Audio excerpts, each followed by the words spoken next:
Assalamualaikum warahmatullahi wabarakatuh. Selamat pagi dan salam sejahtera untuk kita semua. Yang terhormat, Bapak Natalius Peter Sipasulta selaku dosen mata kuliah Legal Aspek, Produk TI dan Komuni, serta rekan-rekan sekalian yang saya hormati. Perkenalkan, nama saya Muhammad Fauzi dengan NPM 504239112 dari Fakultas Teknologi Industri jurusan Informatika. Terima kasih atas waktu dan kesempatan yang diberikan kepada saya untuk mempresentasikan tugas ini. Hari ini saya akan membahas topik yang sangat fundamental dalam hukum, yaitu subjek hukum. Jadi dalam dunia hukum, memahami siapa yang memiliki hak dan kewajiban sangatlah penting, terutama dalam konteks teknologi informasi dan komunikasi yang terus berkembang. Saya harap presentasi ini dapat memberikan pemahaman yang jelas mengenai apa itu subjek hukum dan jenis-jenisnya. Subjek hukum. Apa sih subjek hukum? Subjek hukum adalah entitas yang memiliki hak dan kewajiban dalam hukum. Dengan kata lain, subjek hukum adalah pihak yang diakui oleh hukum sebagai pemegang hak dan pelaksana kewajiban dalam suatu hubungan hukum.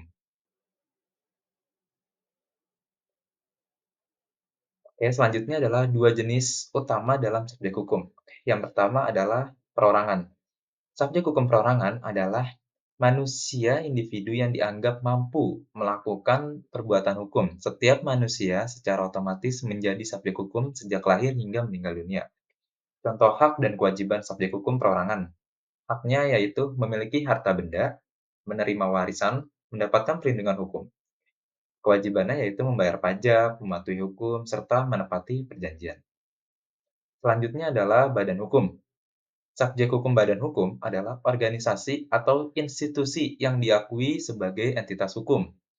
Badan hukum mandiri, hak dan kewajibannya seperti individu, meskipun berbentuk kumpulan orang atau aset. Nah, contoh badan hukumnya itu yang pertama ada perseroan terbatas atau PT, koperasi, yayasan, perkumpulan, dan lembaga pemerintah. Selanjutnya adalah kecakapan subjek hukum individu. Oke. Individu yang cakap hukum adalah orang yang secara penuh memiliki kemampuan untuk bertindak dalam urusan hukum, seperti membuat perjanjian, memiliki properti, dan mempertanggungjawabkan tindakan hukumnya. Ya, jadi dalam seorang yang dapat dianggap cakap hukum menurut hukum itu tuh ada kriterianya ya. Nah, yang pertama itu dewasa. Maksudnya adalah dalam banyak sistem hukum seorang itu dianggap dewasa pada usia tertentu. Misalnya 18 atau 21 tahun, jadi tergantung hukum yang berlaku. Yang kedua adalah berakal sehat, orang yang dapat berpikir dan bertindak secara rasional. Terus yang ketiga, tidak dalam pengampuan. Seseorang yang tidak berada di bawah perwalian atau pengampuan karena kondisi mental atau fisik yang menyebabkan ketidakmampuan untuk mengelola urusan hukum sendiri. Yang kedua adalah individu yang tidak cakap hukum. Jadi, individu yang tidak cakap hukum ini adalah orang yang nggak sepenuhnya memiliki kemampuan untuk melakukan tindakan hukum sendiri. Ya, dalam kasus ini itu mereka memerlukan pendampingan atau perwalian dalam melakukan perbuatan hukum. Kategori individu yang tidak cakap hukum itu meliputi, yang pertama, ada anak di bawah umur. Jadi, orang yang belum mencapai usia, dewasa atau di bawah 18 tahun. Yang kedua itu ada orang yang berada di bawah pengampuan. Ini tuh termasuk orang yang mengalami gangguan jiwa atau, kemampuan tidak dapat berpikir dengan baik. Ya bisa dibilang, kondisi mentalnya itu membuat mereka tidak mampu mengelola urusan hukum sendiri. Yang ketiga adalah orang yang dilarang oleh undang-undang dalam beberapa kasus yang terlibat dalam kebangkrutan atau memiliki, keterbatasan lain yang diatur oleh hukum juga dianggap tidak cakap untuk melakukan tindakan hukum tertentu. Oke, selanjutnya badan hukum. Oke.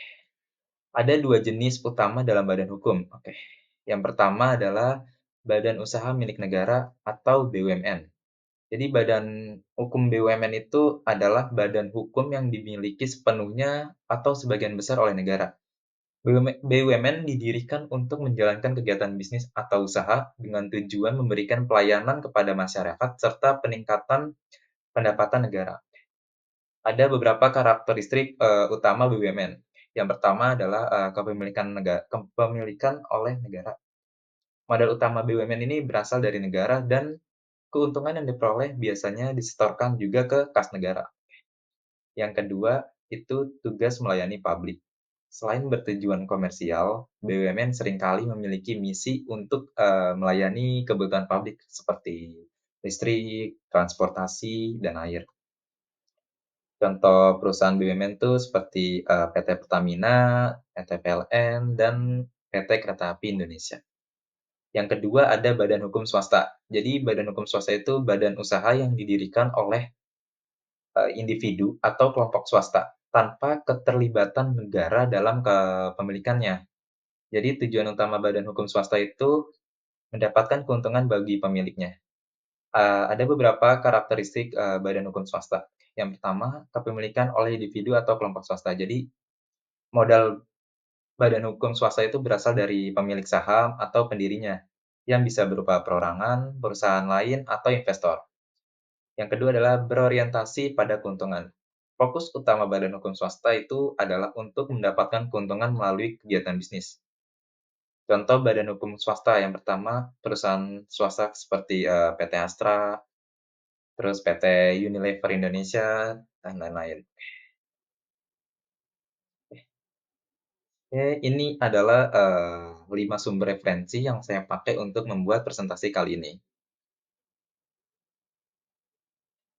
Demikianlah presentasi yang dapat saya sampaikan tentang subjek hukum. Kita telah membahas pengertian subjek hukum, jenis-jenisnya, serta peran pentingnya dalam hubungan hukum. Sebagai penutup, saya menggarisbawahi bahwa memahami siapa yang menjadi subjek hukum sangat penting dalam berbagai aspek kehidupan, baik itu individu maupun badan hukum. Hal ini menjadi dasar dalam setiap peraturan dan kebijakan termasuk di bidang teknologi informasi dan komunikasi. Saya berharap materi ini dapat memberikan manfaat dan menambah wawasan kita semua. Terima kasih atas perhatian dan waktunya. Wassalamualaikum warahmatullahi wabarakatuh.